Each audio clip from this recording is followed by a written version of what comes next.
very happy to come here and share God's word with the invitation of Pastor Ravi and Pastor Amma. और रविचंद्र पादरी के निमंत्रण के बाद मुझे आप लोगों के बीच में आकर बहुत खुशी हुई है और मैं इस बात को लेकर बहुत ही आनंदित हूँ कि मुझे आपके बीच में परमेश्वर के वचन को साझा करने का मौका मिल पा रहा है। And today we are going to meditate upon the fear of God. और आज हम जिस वचन पर मनन करने जा रहे हैं उसका शीर्षक है परमेश्वर का भय। We will read one verse, Proverbs chapter 8 verse 13. हम नीति वचन की पुस्तक उसका अध्याय 8 पद 13 पढ़ेंगे। The fear of the Lord is to hate evil. यहोवा का भय मानना बुराई से बैर रखना है। I hate pride and arrogance, evil behavior and perverse speech. घमंड, अहंकार और बुरी चाल से और उलटफेर की बात से भी मैं बैर रखता हूँ। Many people come for prayer and then say they have a fear in their heart. और जब हम परमेश्वर से प्रार्थना करते हैं तो परमेश्वर का भय हमारे मन में आता है। Some fear dogs. और कुछ लोग जो है कि कुत्ते से डरते हैं। Some fear flying in airplane. और कई लोग जो है कि विमान में यात्रा करते हुए डरते हैं। Some fear their children or even some family member. और कई बार तो कुछ लोग अपने बच्चों से और अपने परिवार के सदस्यों से भी डरते हैं। I think gone are the days when children were afraid of their parents. और मुझे लगता है कि अब वो दिन चले गए जब बच्चे अपने माता पिता से डरा करते थे। Now this fear is now on the reverse direction, that parents are afraid of children. अब मुझे लगता है कि वो जो डर है वो एक विपरीत दिशा में चला गया है। अब बच्चे नहीं बल्कि माता पिता ही अपने बच्चों से डरते हैं। Some are afraid of being in a very tall building at a high altitude. और कई बार कुछ लोग गगनचुंबी इमारतें, बहुत ऊंची इमारतों पर जाने से भी डरते हैं। Some are afraid of darkness. और कुछ लोगों को अंधकार से डर लगता है। Some are afraid even of the police. और कुछ लोगों को पुलिस से भी डर लगता है। Some are afraid of witchcraft and evil powers. और कुछ लोगों को दुष्ट आत्मा की शक्तियों से भी डर लगता है। Some are afraid for no reason. और कुछ लोगों को बिना किसी बात के भी डर लगता है। They go to the doctor and say, I have some fear, but I don't know what that fear is. वो अपने डर को लेकर डॉक्टर के पास जाते हैं और उनसे कहते हैं कि डॉक्टर साहब मेरे दिल में डर है, लेकिन मैं उस डर को परिभाषित नहीं कर पा रहा हूँ, उस डर की वजह समझ नहीं पा रहा हूँ कि आखिर मुझे डर किस बात का है। So we have seen many kinds of fears that people have. तो हम बहुत सारे डर के प्रकार हैं उनको देख पाते हैं कि लोगों के बीच में किस किस प्रकार का डर है। Some fears are valid, legitimate fears. और कुछ लोगों का जो डर है वो बहुत ही वैधानिक है, मान्य है, सर्वमान्य है। For example, you have to have some fear about fire. और अगर मान लीजिए मिसाल के तौर पर आप में से कुछ लोगों को अगर आग से डर है, You have to have a little bit of fear when crossing the road. और हो सकता है कि अगर आप कभी सड़क पार करें तो आपके दिल में थोड़ा सा डर हो। You should have fear for the rules and the law and the regulation. और निश्चित तौर पर जो नियम कायदे कानून सरकार की तरफ से बनाए गए हैं उनको लेकर आपके जहन में डर हो। So these are all valid, legitimate fears. तो इन डर को हम एक प्रमाणिक डर या यूं कहें कि एक वैधानिक डर, एक विधिक भय के रूप में परिभाषित कर सकते हैं। Today we are going to see about fear of the Lord. आज की भोर हम परमेश्वर के भय के बारे में जानने जा रहे हैं। What is fear of the Lord? आखिर परमेश्वर का भय क्या होता है? It is to hate evil. तो परमेश्वर के भय का मतलब हुआ कि दुष्टता की शक्तियों से नफरत करना। Is to love what is good and hate what is evil. जो हमारे हित में है उससे स्नेह रखना और जो हमारे अहित में है उससे घृणा करना ही परमेश्वर का भय है। But how do you know something is good or evil? लेकिन अब सवाल यह है कि आपको कैसे पता चलेगा कि कोई चीज मेरे लिए घृणास्पद है और कोई चीज मेरे लिए स्नेह से परिपूर्ण है। For some people, the rule may say driving only up to 40 kilometers. मान लीजिए परिवहन से संबंधित, सड़क से संबंधित एक कुछ इस प्रकार के नियम होते हैं कि आप 45 किलोमीटर की रफ्तार से ही कोई वाहन चला सकते हैं, तो यह एक प्रकार का नियम हुआ जिसको मानने के लिए आप बाध्य हैं। But for some young people, that is not a good idea. लेकिन जो जवान लोग हैं वो कहेंगे कि नहीं, ये एक आदर्श नियम नहीं है। Why not? I will go at 50 or 60 or 80. क्यों ना मैं इस नियम का उल्लंघन करते हुए 45-50 किलोमीटर की रफ्तार पे गाड़ी चलाऊं या 55 किलोमीटर की रफ्तार पर गाड़ी चलाऊं। So they lose their judgment about what is right, what is wrong, what is good, what is evil. तो वो एक अपने जहन में ही एक न्याय का दृष्टिकोण बना लेते हैं कि क्या मेरे लिए गलत है और क्या मेरे लिए ठीक है। So fear, to know what is right and what is wrong and what is good and evil, we are given the Holy Spirit.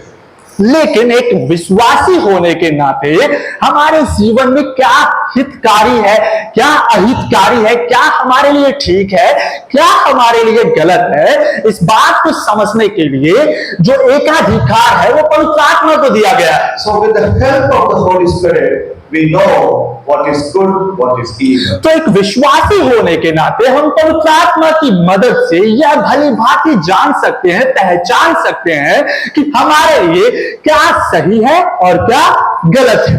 So there are 4 things mentioned here which are evil in this verse. और इस वचन में 4 ऐसी बातों का जिक्र किया गया है जिसमें दुष्ट आत्मा के बारे में बताया गया, मतलब गलत बातों के बारे में बखूबी बताया गया है।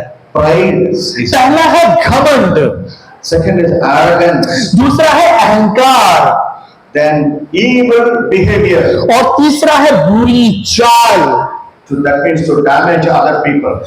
बुरी चाल का तात्पर्य हुआ कि आप दूसरों को क्षति पहुंचाने के बारे में सोचते हैं, Damage other people's property, दूसरों की संपत्ति को क्षति पहुंचाने की मंशा रखते हैं, damage their reputation.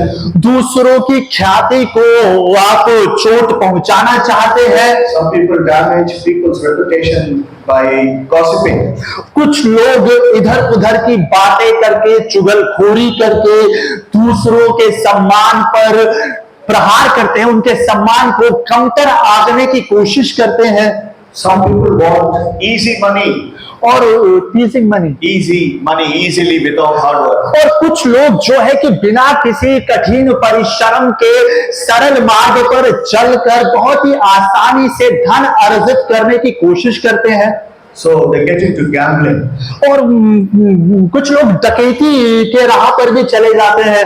They get into online gambling. और कुछ लोग जो है कि जो आजकल जो चलन में बहुत है ऑनलाइन सट्टेबाजी, आपको पता होगा, ऑनलाइन सट्टेबाजी के जरिए भी कुछ लोग पैसा कमाने की तरकीब सोच रहे हैं। So money that comes without hard work is evil. तो बाइबल के दृष्टिकोण से अगर हम देखें तो अगर बिना किसी कठिन परिश्रम के आप धन अर्जित करते हैं तो एक बाइबल के दृष्टिकोण से उसको गलत माना जाता है। Some people love animals more than human beings. और कुछ लोगों का मिजाज ऐसा होता है कि वो मनुष्य से ज्यादा जानवरों से स्नेह रखते हैं। That is also evil. Bible के दृष्टिकोण से देखें तो वह भी गलत है। Why?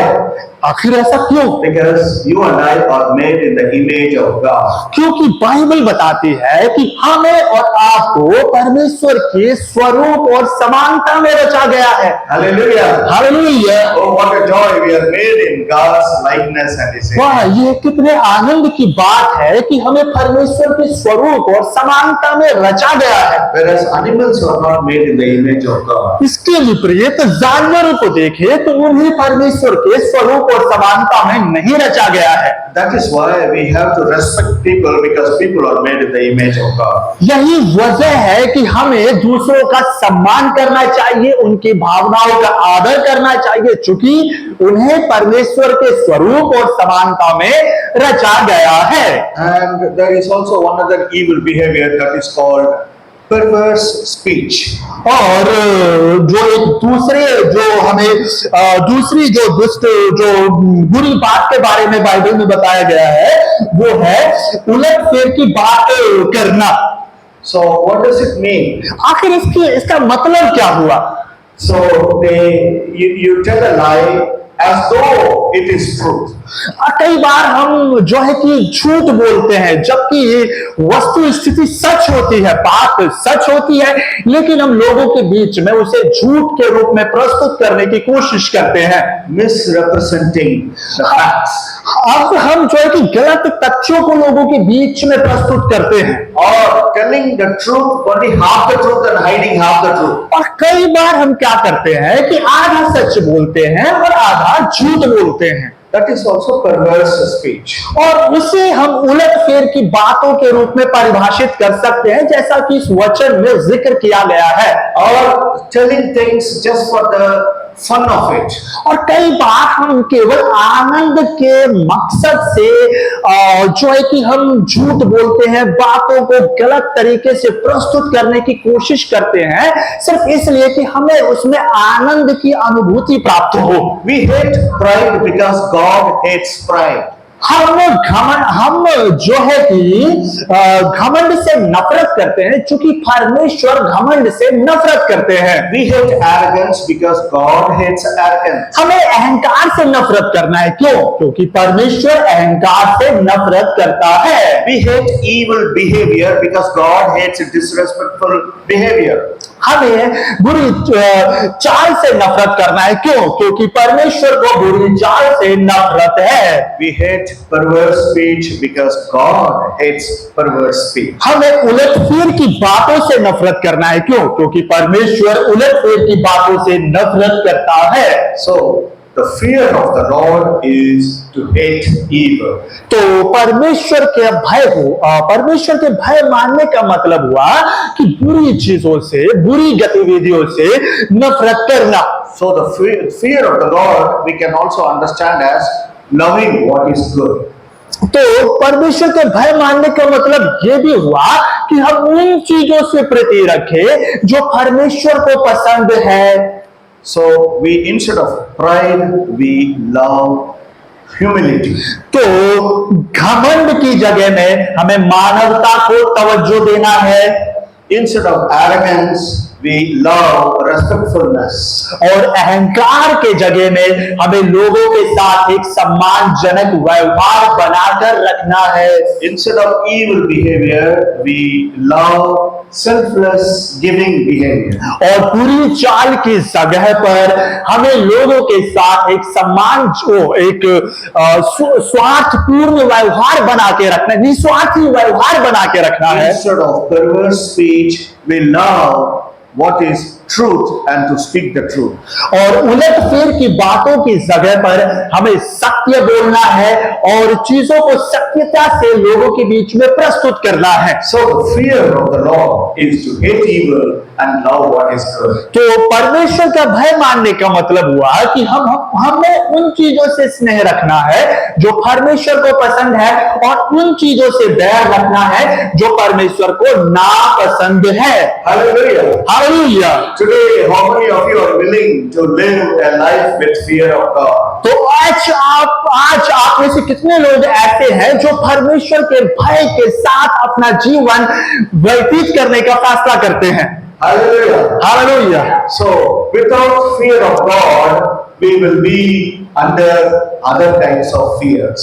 और अगर हम परमेश्वर का भय नहीं मानेंगे तो हम दूसरे प्रकार के भय के अधीन हो जाएंगे। Many people have fear about their future. कई लोगों को अपने भविष्य का डर रहता है, But when you fear God, लेकिन जब आप परमेश्वर का भय मानते हैं, He takes care of your future. वो आपके भविष्य की परवाह करता है। Because the Bible says the steps of a good man are ordered by the Lord. और क्योंकि बाइबल बताती है The steps of a good man are ordered by the Lord. क्योंकि जो Arranged by the Lord. क्योंकि जो एक भला व्यक्ति होता है उसके द्वारा उठाए गए कदम की व्यवस्था परमेश्वर करता है। So 4 things we are going to see very quickly to understand about this fear of God. तो परमेश्वर के भय को समझने के लिए हमें 4 बिंदुओं पर प्रकाश डालेंगे, 4 बातों के बारे में मुख्य रूप से समझने की कोशिश करेंगे। Fear of God, first, fear of God gives life. और सबसे पहला, परमेश्वर का भय हमें जीवन देता है।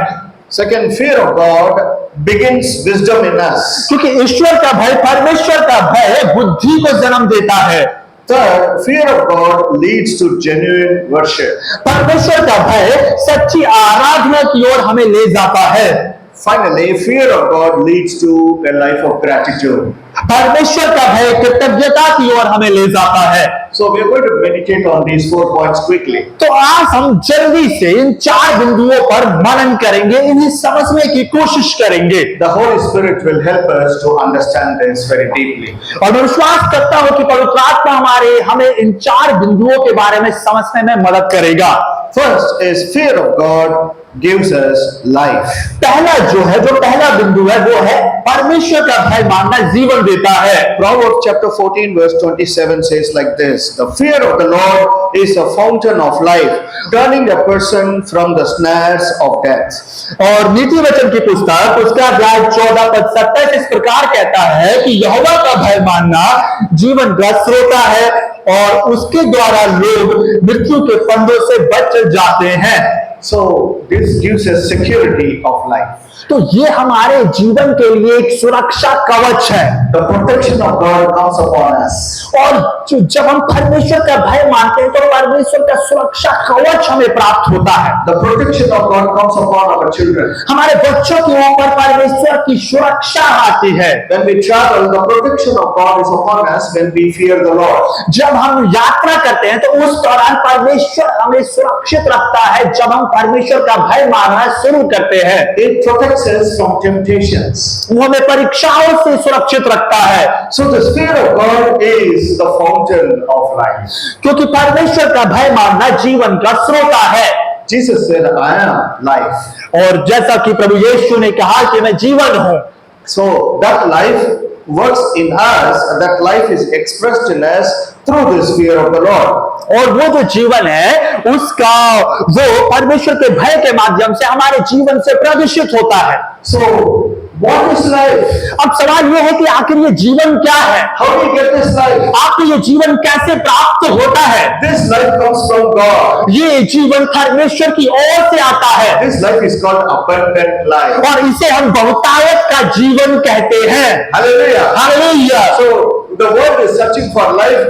God gives us abundant life. और जो संसार है उसके पास एक सीमित मात्रा में जीवन है, लेकिन हर एक विश्वासी होने के नाते हमारे पास बहुतायत का जीवन है। What is this abundant life? अब सवाल यह है कि आखिर ये बहुतायत का जीवन है क्या? This is a life when you feel that your blessings are overflowing in your life. ये बहुतायत का जीवन ये होता है जब आप परमेश्वर की आशीष को अपने व्यक्तिगत जीवन में महसूस करते हैं। ना ही आप इस आशीष को अपने जीवन में महसूस करते हैं, अपितु ये आशीष आपकी जिंदगी से बहुतायत से भरता, ओवरफ्लो, बहुतायत से उमड़ता है। It is not being rich that is abundant life. अब बहुतायत का जीवन भौतिक दृष्टि से देखें तो सिर्फ अमीर हो जाना ही नहीं है। The satanic, evil, wicked people, they are also rich. और देखिए, जो लोग शैतान का अनुसरण करते हैं, उसके मार्गों पर चलते हैं, अगर हम भौतिक दृष्टि से देखें तो वो भी अमीर है। Abundant life is a soul satisfied life. बहुतायत का जीवन का मतलब हुआ कि आपकी अंतरात्मा संतुष्ट है। Hallelujah. Hallelujah. Today the soul is not satisfied. That is why people are roaming and roaming and roaming for a good life. आज की तारीख में अधिकांश लोगों की अंतरात्मा संतुष्ट नहीं है। यही वजह है कि वो इधर उधर उद्देश्य विहीन जीवन जी रहे हैं, भटक रहे हैं। So spiritual life and the life with the fear of God will always say, Lord, whatever you have given me is enough. Thank you. बहुतायत का जीवन का मतलब यह होता है कि हे प्रभु, जो आपने मुझे दिया वो मेरे लिए पर्याप्त है। जो आपने जो कुछ भी मुझे दिया वो मेरे लिए काफी है। When Jesus was given only 5 loaves and 2 fish, he did not grumble about it. जब हम देखते हैं बाइबल में कि जब प्रभु यीशु ने अपने शिष्यों को 5 रोटी और 2 मछली दी, तो वहां पर कोई कुड़कुड़ाया नहीं। Jesus immediately blessed it and thanked the Lord. और प्रभु यीशु को जब वो रोटी और वो मछली प्राप्त हुई तो प्रभु ने पिता का धन्यवाद दिया। and God made it sufficient. और परमेश्वर ने उसको उस उन रोटी और मछलियों को बहुतायत में तब्दील कर दिया, पर्याप्त बना दिया। So when God blesses whatever you have, that will be sufficient for you. तो परमेश्वर जो कुछ भी आपके पास है उसको ही परमेश्वर आशीष देगा और वही आपके लिए पर्याप्त हो जाएगा, काफी हो जाएगा। Only thing, you should not grumble, but bring it to God and say, Lord, this is all I have, but bless it. और लेकिन शर्त यह है कि आपको कुरकुराना नहीं है और आपके पास जो कुछ भी है उसको परमेश्वर के पास लेकर आना है और परमेश्वर से कहना है कि प्रभु इसको आशीष दीजिए, अपना आशीर्वाद इस पर उंडेलिए। Then He will lead you in the path to say, oh, I have got enough. Thank you, Lord. तब परमेश्वर आपको एक ऐसे मार्ग पर ले जाएगा जहां पर आप निर्भय होकर कहेंगे, प्रभु जो आपने मुझे दिया वो मेरे लिए निसंदेह पर्याप्त है। So this is a life of satisfaction. जिसे कहते हैं हम एक संतुष्टि युक्त जीवन, एक संतुष्टि जनक जीवन। This is a life of God's provision. ये एक ऐसा जीवन है जिसका परमेश्वर ने हमारे लिए बंदोबस्त किया है। परमेश्वर ने ऐसा जीवन देना चाहते हैं, परमेश्वर ने ऐसे जीवन की व्यवस्था की है हमें देने के लिए। This is a life where you will not only have enough but a little to give others also. ये एक ऐसा जीवन है जहां ना केवल आपके पास काफी मात्रा में चीजें होंगी, बल्कि आप इतने समर्थ होंगे, इतने इतने इतने इतने योग्य होंगे कि आप दूसरों की भी मदद कर पाएंगे। Hallelujah. Hallelujah. God is a giver. क्योंकि परमेश्वर देने वाला परमेश्वर है And as God's children, we begin to be givers. और इसीलिए परमेश्वर के बच्चे होने के नाते हमारा भी यह मौलिक कर्तव्य बनता है कि हम दूसरों को दें। That is abundant life. इसे ही कहते हैं बहुतायत भरा जीवन। It is not about riches. बहुतायत भरा जीवन का मतलब ये नहीं हुआ कि आप भौतिक रूप में बहुत अमीर हो गए, materialistic richness. It is a life of sharing what you have with others. ये बहुतायत भरा जीवन का मतलब हुआ कि जो कुछ भी आपके पास है उसे आप दूसरे व्यक्ति के साथ साझा करें, Especially in the house of God. खास तौर पे परमेश्वर के भवन में, Because this is our family. क्योंकि यही तो हमारा परिवार है। Hallelujah. Hallelujah. I come here because this is my family. मैं आज यहाँ पर आपके बीच मौजूद हूँ क्योंकि ये मेरा परिवार है। My Hindi is not very good, क्योंकि मेरी हिंदी थोड़ी सी अच्छी नहीं है, but brother is doing a good job in translation. So I'm able to speak to you like a family. और मैं देखिए आपसे संवाद कर पा रहा हूँ, आपसे बात कर पा रहा हूँ क्योंकि आप मेरे परिवार है, मैं आपके परिवार का सदस्य हूँ। So in the church, what I do not have, brother has. So the need of communication is fulfilled. अब देखिए यहाँ पर संवाद की बाधा पैदा हो रही है, क्योंकि सर को अंग्रेजी आती है, सर का हाथ हिंदी में थोड़ा तंग है। अब चूंकि मैं अनुवाद में प्रशिक्षित हूँ तो मैं सर की बातों को हिंदी भाषा में तब्दील करके सर की भावनाओं को आपके बीच में साझा कर पा रहा हूं। तो ये एक परिवार का कर्तव्य बनता है कि जो व्यक्ति जिस चीज में कमजोर है, अगर हम उस चीज में मजबूत है तो हम उसका हाथ थाम लें। Hallelujah. Hallelujah. Second, we go to the next topic. Fear of God begins wisdom in us. अब हम दूसरी मुख्य बात पर प्रकाश डालेंगे, वो ये है कि ईश्वर का भय मानना बुद्धि को जन्म देता है। So this fear of the Lord we will read in Proverbs chapter 9 verse 10. और इस बुद्धि के संबंध में हम एक वचन पढ़ेंगे, नीति वचन की पुस्तक, उसका अध्याय 9 पद 10। मैं पढ़ता हूं। The fear of the Lord is the beginning of wisdom, and knowledge of the Holy One is understanding. यहाँ पे वचन कहता है कि यहोवा का भय मानना बुद्धि का आरंभ है और परम पवित्र ईश्वर को जानना ही समझ है। So the fear of the Lord is, as we read, there is a difference between knowledge and wisdom. So we will see both of these things in this verse. देखिए जब हम परमेश्वर के भय के बारे में मनन करते हैं तो यहाँ पर बुद्धि और ज्ञान दो बातों का जिक्र होता है। हमें यह समझना पड़ेगा कि बुद्धि और ज्ञान में थोड़ा अंतर है। Wisdom means how practically you apply whatever you know. भाई How practically you do things. That is wisdom. बुद्धि का मतलब हुआ कि व्यवहारिक तौर पर आप किसी काम को कैसे करते हैं, यह बुद्धि का प्रतीक माना जाता है। and how practically we do right things in the right way, और किस तरीके से हम सही कामों को सही तरीके से करते हैं, in the right time, और वो भी सही समय पर to the right people. और सही लोगों के बीच में। This is wisdom. और यही तो बुद्धि है, Doing the right things और सही काम करना, at the right time, सही समय पर करना, to the right people, सही लोगों के बीच में करना, for the right purpose. और सही उद्देश्य के लिए करना, That is wisdom. यही तो बुद्धि है। And when you do like that, God will be glorified. God will be glorified. अगर आप इस प्रक्रिया का पालन करेंगे, ऐसा करेंगे, तो परमेश्वर को महिमा मिलेगी। Hallelujah. Hallelujah. So that is wisdom. ये बुद्धि है। Knowledge means very detailed information that will be helpful at certain situations. ज्ञान का मतलब हुआ किसी विषय वस्तु के बारे में एक विस्तृत जानकारी का होना, जो हमें किसी निश्चित परिस्थिति में हमारे लिए सहायक साबित होता है। It will be a helpful information not only to you but to those around you. और यह विस्तृत ज्ञान न केवल आपके लिए सहायक साबित होगा, अपितु आपके आस पड़ोस, आपके इर्द गिर्द जो लोग मौजूद हैं, उनके लिए भी मददगार साबित होगा। It is more information, bits and pieces of information that you keep in your memory. और ये The bits and pieces of information that you keep in your memory. ये वो सूचना है जिसे आपने अपने मन में रखा हुआ है, अपने दिमाग में रखा हुआ है। Particularly what God has done for you, you remember that always and be thankful. That is knowledge. और खासकर जो परमेश्वर ने आपके लिए किया, आपके जीवन में किया, उन तमाम घटनाओं को आपने अपने मन में कैद करके रखा हुआ है, संभाल के रखा हुआ है, ये भी ज्ञान है। Knowledge means remembrance of all God's good things. और ज्ञान का मतलब होता है कि परमेश्वर के द्वारा हमारे जीवन में की गई भली बातों का एक विशाल संग्रहण, जिसे हम अपने दिमाग में कैद करके रखते हैं। So wisdom is doing right things. बुद्धि का मतलब हुआ कि सही काम को करना। Knowledge is remembering good things of God. ज्ञान का मतलब होता है कि परमेश्वर की भली बातों को सदैव स्मरण रखना। That is why when we pray we say, bless the Lord, O my soul.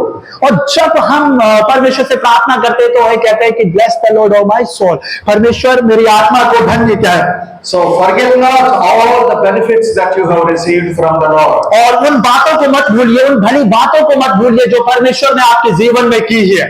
That is remembering God's great doings in your life. इसीलिए परमेश्वर के महान कार्यों को आप मत भूलिए, उनको अपने दिमाग में उनको हमेशा याद रखिए, स्मरण रखिए। The more you remember how God has led you in life, the more you will understand who God is.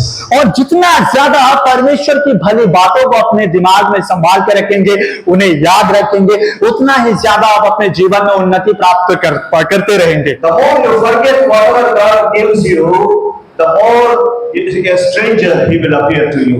और आप अगर परमेश्वर के द्वारा किए गए भले कामों को अपने जीवन में भूलते चले जाएंगे, तो परमेश्वर आपके लिए उतना अजनबी बनता चला जाएगा। Jesus healed 10 leprosy patients. और प्रभु यीशु ने एक दफा 100 कुष्ठ रोगियों को चंगा किया, But only one person came back and thanked the Lord. लेकिन उस 10 कुष्ठ रोगी में से केवल एक ही यीशु के पास आया और प्रभु का धन्यवाद किया उसने।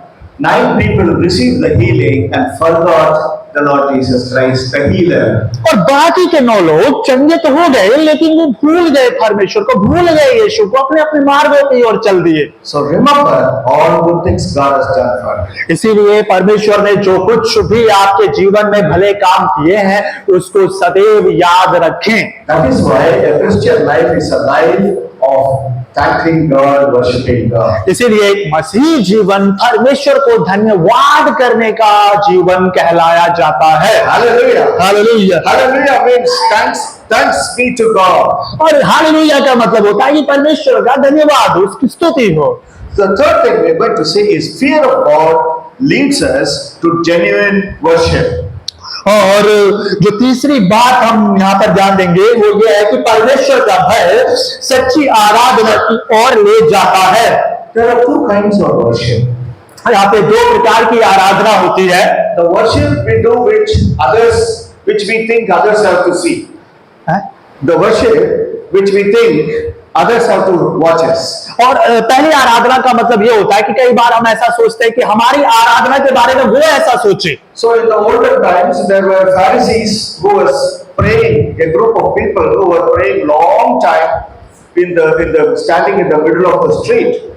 और मतलब पुराने जमाने में, पुराने नियम में देखे तो कुछ फरीसी और सदूकी जो है कि लंबे समय से गली में आराधना कर रहे थे। They did a long prayer for others to watch them. और वो बहुत लंबी लंबी प्रार्थना किया करते थे। वो इसलिए ऐसा करते थे कि लोग उनको देखें। But genuine worship is only God will know in your heart how much you fear Him. लेकिन एक सच्ची आराधना वो होती है कि केवल परमेश्वर को पता होना चाहिए कि आप उसका कितना भय मानते हैं। Out of fear, you will say no to sin. That is worship. और एक परमेश्वर का भय मानते हुए आप पाप का इनकार करेंगे, यही तो परमेश्वर की आराधना कहलाई जाती है।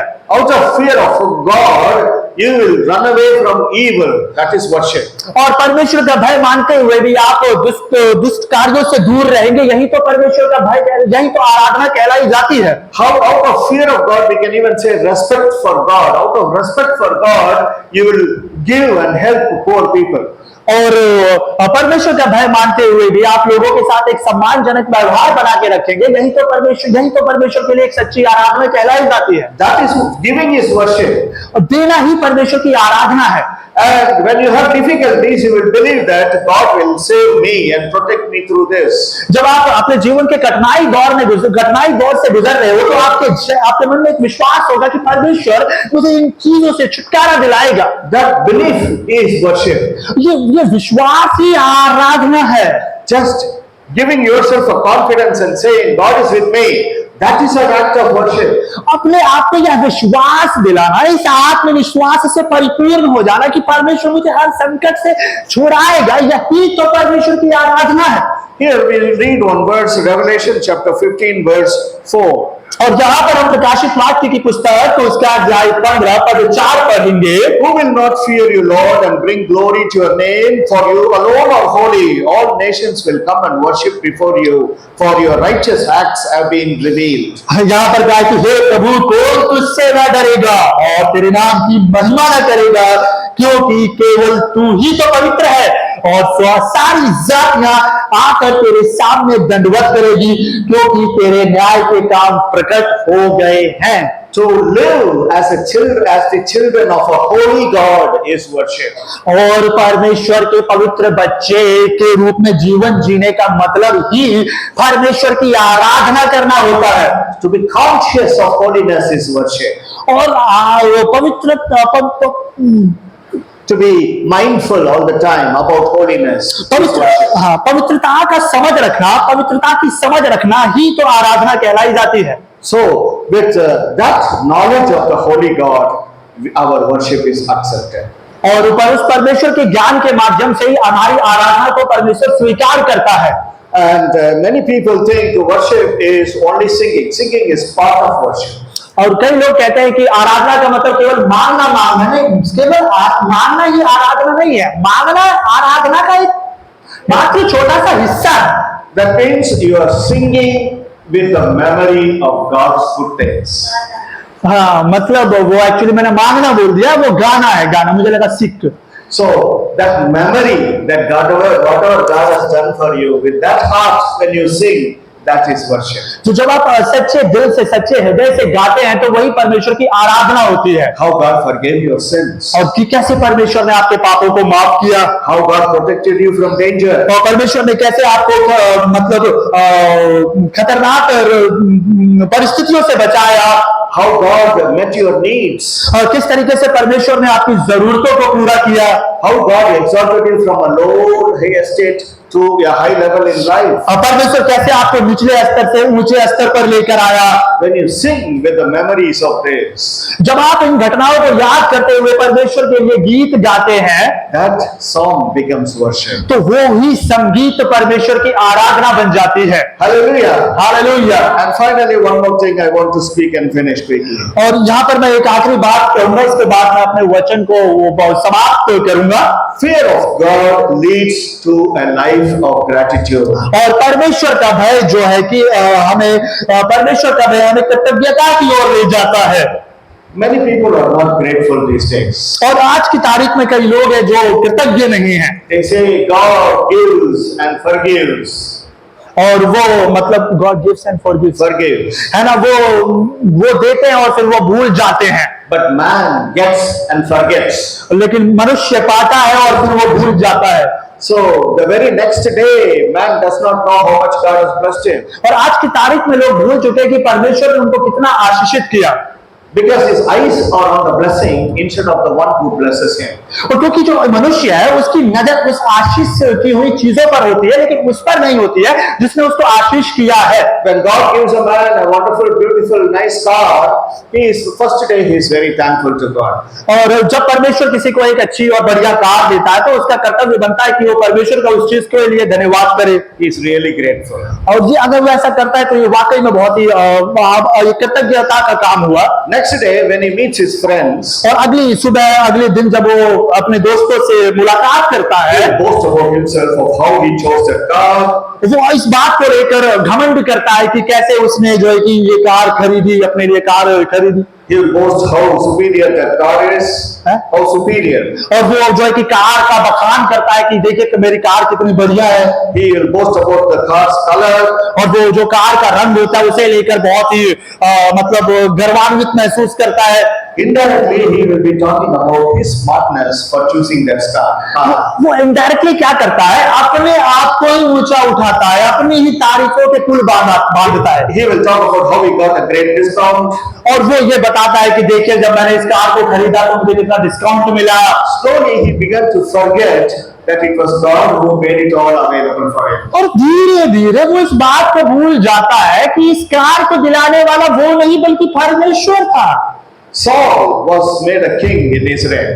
शाऊल को इस्राएल का राजा नियुक्त किया गया, राजा बनाया गया। So God was with him. He began to win many battles. और परमेश्वर की सहायता से उसने बहुत सारे युद्ध जीते। Slowly, he became very proud. और तमाम युद्धों पर विजय पाने के बाद धीरे धीरे वो घमंडी बनता चला गया।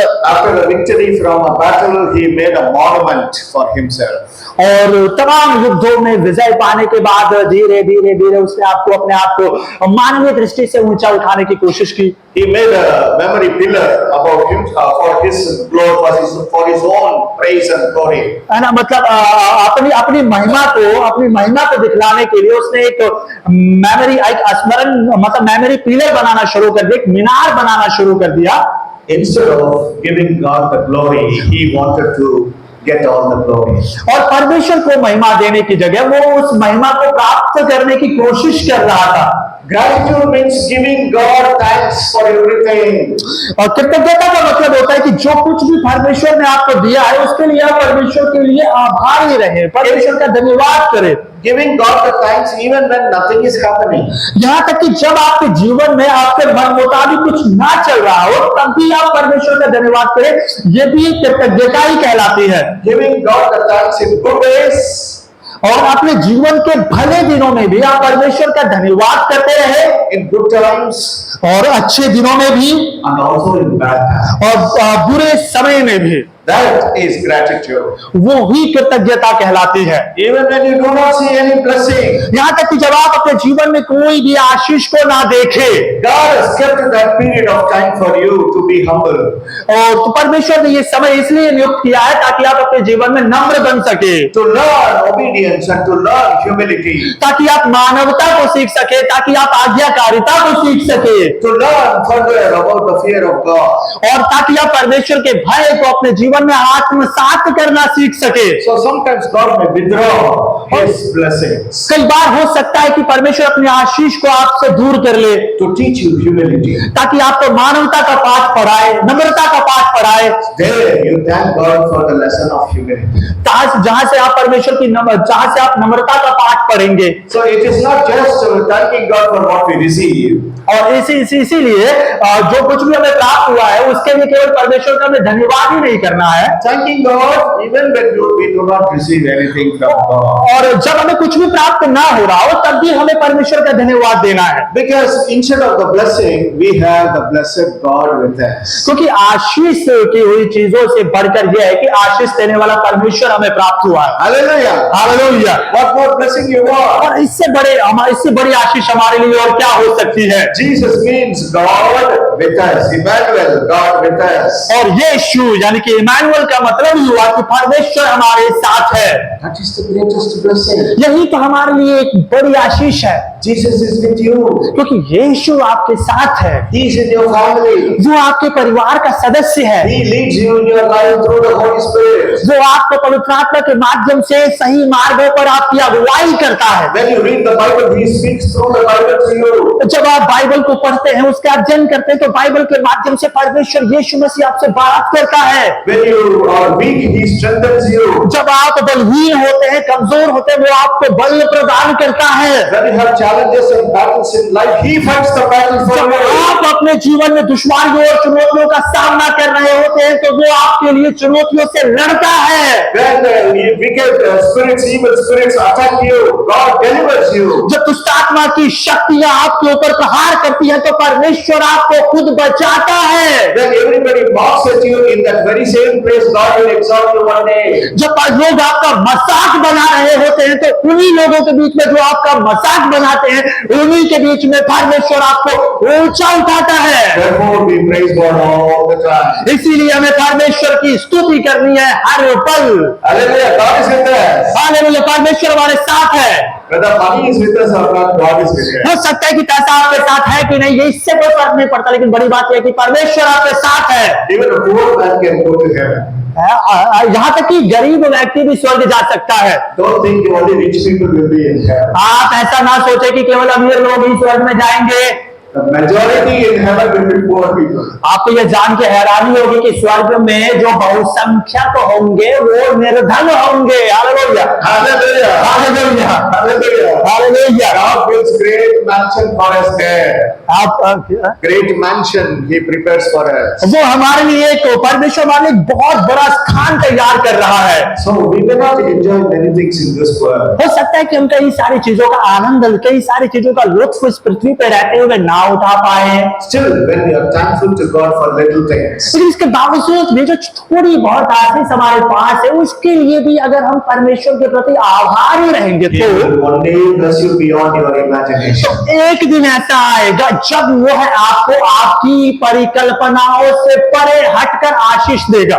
So we will read one verse finally, 1 Samuel chapter 12, verse 24. अब हम इस प्रवचन का आखिरी वचन पढ़ेंगे, पहला शमूएल उसका अध्याय 12 पद 24। But be sure to fear the Lord and serve Him faithfully with all your heart. Consider what great things He has done for you. केवल इतना हो कि तुम लोग यहोवा का भय मानो और सच्चाई से अपने संपूर्ण मन के साथ उसकी उपासना करो, क्योंकि यह तो सोचो कि उसने तुम्हारे लिए कैसे बड़े बड़े काम किए। Gratitude means serving God faithfully.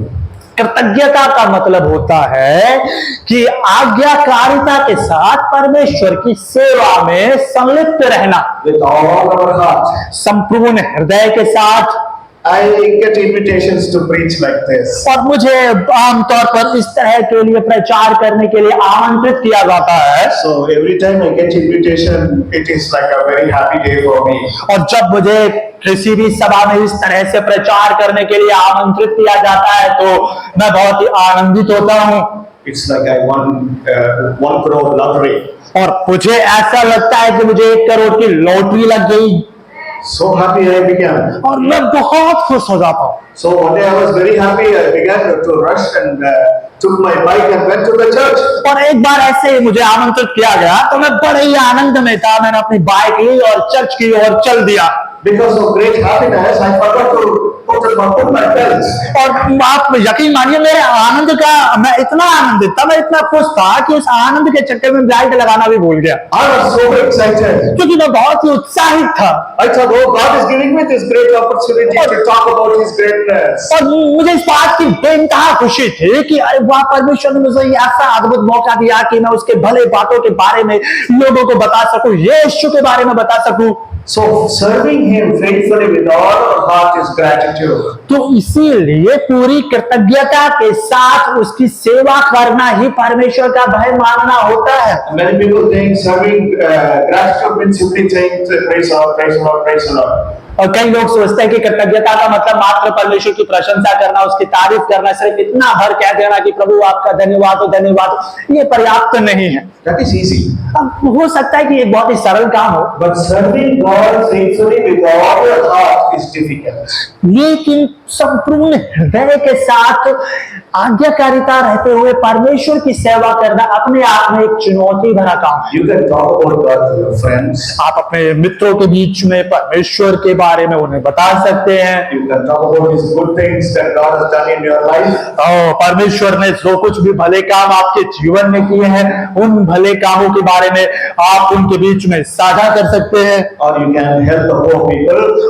और इतना आप चाहे तो गरीबों की मदद कर सकते हैं। Or you can guide young people to find job. और आप किसी जरूरतमंद को, अगर किसी के पास नौकरी नहीं है तो उसको नौकरी दिलवाने में उसकी मदद कर सकते हैं। Or help somebody to find a life partner. और अगर इतना ही नहीं, आप किसी को जीवन का साझेदार, उसको लाइफ पार्टनर दिलाने में, जीवन साथी दिलाने में आप उसकी मदद कर सकते हैं। Or give a recommendation letter for a job. और अगर अगर आप चाहे तो किसी को नौकरी दिलवाने के लिए आप सिफारिश पत्र भी लिख सकते हैं। Or take somebody to the hospital nearby. और अगर इतना ही नहीं तो आपको अगर कोई बीमार है तो आप उसे अस्पताल भी ले जा सकते हैं। When you say this, you know what people say. When you say this, you know what people reply. आपको पता है कि जब आप ऐसा करेंगे या ऐसा कहेंगे तो पता है लोग आपको क्या जवाब देंगे? They'll say, I will do all this after my retirement. और तो लोग ऐसा जवाब देंगे, अरे मैं तो ये सब कुछ रिटायरमेंट के बाद करूंगा। I will only shout hallelujah. मैं तो अभी फिलहाल हालेलुया ही कहूंगा। But doing all this, I do after my retirement. वो लोग कहेंगे, अरे बाकी का जो ये सब काम हुआ ना, ये मैं रिटायरमेंट के बाद करूंगा। God will also bless them only after retirement. तो फिर अगर आप ऐसा बोलेंगे तो परमेश्वर आपको भी रिटायरमेंट के बाद ही आशीष देगा। Until retirement, you won't see blessings. तो जब तक आप रिटायरमेंट नहीं हो जाते तब तक आप अपने जीवन में किसी प्रकार का आशीष नहीं देखेंगे। Only when you are available to God and people. और जब सिर्फ आप परमेश्वर के लिए उपलब्ध रहेंगे और लोगों के लिए उपलब्ध रहेंगे, God will honor you. तो परमेश्वर आपका सम्मान करेगा। You know, many people are not available to others. आपको मालूम है, कुछ लोग अपने दूसरे लोगों के लिए उपलब्ध नहीं रहते, उनके लिए उपस्थित नहीं रहते। They are all the time thinking about themselves. वो हर दिन, हर पल, हर क्षण केवल अपने बारे में ही सोचते रहते हैं। I, me, myself, my dog, my cat. वो केवल मैं, मेरा कुत्ता, मेरी बिल्ली, बस यही सोचते रहते हैं। So they are not worried about other people's dog, other people's cat. ना वो दूसरे लोगों के बारे में सोचते, ना उनके कुत्ते के बारे में सोचते, ना उनकी बिल्ली के बारे में सोचते। They are also not worried about God. और यहाँ तक कि वो लोग भी परमेश्वर के लिए जो है कि मतलब चिंतित नहीं है। They are not worried about the poor people. वो लोग भी जो है कि गरीब लोगों को लेकर चिंतित नहीं है। So in the profile photo, they put the dog first. तो जो अपनी जो फोटो होती है वो सबसे पहले कुत्ते की फोटो लगाते हैं, Their photo is not there. और उनकी खुद की फोटो वहां नहीं होगी, The dog photo is there. लेकिन वहां कुत्ते की फोटो जरूर होगी, The cat photo is there. और बिल्ली की फोटो जरूर होगी। So whenever I ring to people, I feel like I'm talking to a cat or a dog. और कई बार जब मैं किसी ऐसे व्यक्ति से मुलाकात करता हूँ तो मुझे ऐसा लगता है कि मैं किसी कुत्ते से बात कर रहा हूँ या किसी बिल्ली से बात कर रहा हूँ। Gratitude means being available to people. इसीलिए कृतज्ञता का मतलब होता है कि लोगों के लिए जब उनके जीवन में संकट हो तो उनके लिए उपलब्ध रहना, उनके लिए उपस्थित रहना। Yesterday, I called a friend in America from my WhatsApp phone. और एक बार नहीं, मतलब कल मेरा एक दोस्त है अमेरिका में, मैंने उसको व्हाट्सएप कॉल किया। He is a busy man. वो बहुत ही व्यस्त व्यक्ति है, Lot of responsibilities in office and home. तो उसके कांधे पर उसके घर और दफ्तर की बहुत सारी जिम्मेदारियां हैं। He told me, for 2 hours I am busy. Can you wait? और उसने मुझसे कहा कि मेरे दोस्त, मैं 2 घंटे तक बहुत ज्यादा व्यस्त हूँ, क्या तुम ऐसा करोगे, 2 घंटे मेरे लिए इंतजार करो? I said yes, but in India it will be midnight, nearing midnight. और मैंने कहा ठीक है मेरे दोस्त, तो कोई दिक्कत नहीं है, मैं इंतजार कर लूंगा, लेकिन 2 घंटे मतलब भारत में आधी रात हो चुकी होगी। Then he said, okay, I'll try my best and then I will SMS you once I reach back my home and then we can talk over the phone. और उसने मुझे जवाब दिया, ठीक है मेरे दोस्त, तो मैं जो है कि तुम्हें मैसेज करूंगा और हो सके तो अपन बात भी करेंगे। He sent the message, but I was in deep sleep. I didn't know. उसने मेरे को मैसेज किया, लेकिन मैं गहरी नींद में था, मैं उसके मैसेज को देख ही नहीं पाया। He thought he should not disturb me. फिर इसके बाद उसने सोचा कि वो मुझे डिस्टर्ब ना करे, मुझे परेशान ना करे, उसने सोचा मैं शायद सो वो रहा हूँ। Then suddenly I woke up. तो अचानक से क्या हुआ, मेरी नींद खुल गई। It was really beyond midnight. और मुझे लगता है कि शायद ये आधी रात का पहर भी गुजर चुका होगा, तब जाके मेरी नींद अचानक से खुल गई। And then I called him back. I said, so sorry, but I have a few things to discuss. और फिर मैंने उससे कहा, सॉरी मेरे दोस्त, मैं तुम्हारा मैसेज नहीं देख पाया। एक्चुअल में क्या है कि मुझे तुमसे कुछ बातें बतानी थी, तुमसे कुछ बातें शेयर करनी थी। Then we began to talk about God. और तब हम परमेश्वर के बारे में बात करने लगे। He forgot his time, I forgot my time. मैं अपना समय भूल गया, वो अपना समय भूल गया। By the time I finished, it was 1:15 early morning today. और जब हमने अपने संवाद को, जब हमने अपनी बातचीत को समाप्त किया, तब तकरीबन 1 बज चुके थे, 1:05 हो चुका था। He forgot his time. है? He forgot his time. वो अपना समय भूल गया बातचीत में, I forgot my time. मैं भी अपना समय भूल गया बातचीत में। God's people are available to each other like that. क्योंकि परमेश्वर के लोग इसी तरह से एक दूसरे के लिए सदैव उपलब्ध रहते हैं। That is gratitude. इसे ही तो कृतज्ञता कहते हैं। So what do we see today? तो आज हमने क्या देखा? That fear of God is to hate evil. परमेश्वर का भय मानने का मतलब होता है कि दुष्ट गतिविधियों से, दुष्ट कामों से नफरत करना, घृणा करना। So we hate pride, we hate arrogance. हम घमंड से हमें नफरत करना है, अहंकार से नफरत करना है, We hate evil behavior, we hate perverse speech. और इसके अलावा हमें बुरी चाल से नफरत करना है, उलटफेर की बात से नफरत करना है।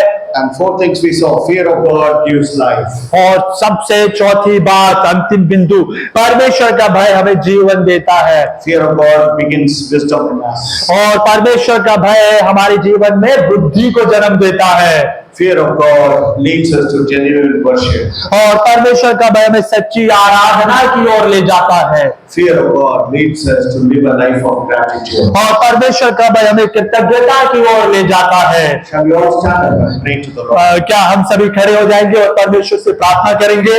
We will pray today and ask for this fear of God in us. और आज हम प्रार्थना करेंगे कि प्रभु यह है परमेश्वर का भय, ये समान भय, यही भय हमारे जीवन में भी लेकर आ। If you kneel down before God or if you fear God, अगर आप परमेश्वर के सामने घुटने टेकेंगे और उसके भय को मानेंगे, you need not fear man. तब आप मनुष्य से डरना छोड़ देंगे You need not fear Satan. और आप शैतान से डरना छोड़ देंगे, You need not fear evil spirits. आप दुष्ट आत्माओं से डरना छोड़ देंगे, You need not fear future. आप अपने भविष्य को लेकर नहीं डरेंगे। If you fear God, अगर आप परमेश्वर का भय मानेंगे, God will fight the battle for you. परमेश्वर आपके लिए युद्ध लड़ेगा। Hallelujah. Hallelujah. We'll close our eyes and ask for this fear of God in our heart. इसलिए हम अपनी आंखों को बंद करेंगे और परमेश्वर से प्रार्थना करेंगे कि प्रभु यह परमेश्वर का भय हमारे जीवन में भी लेकर आ। Lord Jesus, Prabhu Yeshu, we come to you with fear. हम आपके साथ एक भय के साथ आते हैं। We come to you with trembling and respect. हम कपकपाते हुए और सम्मान की अवस्था में आपके पास आते हैं। Lord, put into our heart this fear to always respect you in our heart. परमेश्वर उस भय को हमारे दिल में तू लेकर आ ताकि हम सदैव आपके प्रति सम्मानजनक बने रहे। Put into us this fear to trust you all the time. इस भय को तू हमारे जीवन में लेकर आ ताकि हम अपने जीवन में हर पल तुझ पर अपना भरोसा बनाकर रखे। Put this respect for you in us, और उस सम्मान को हमारे दिल में लेकर आ so that we will worship you genuinely. ताकि हम पूरी कृतज्ञता के साथ, पूरी सच्चाई के साथ तेरी आराधना कर सके।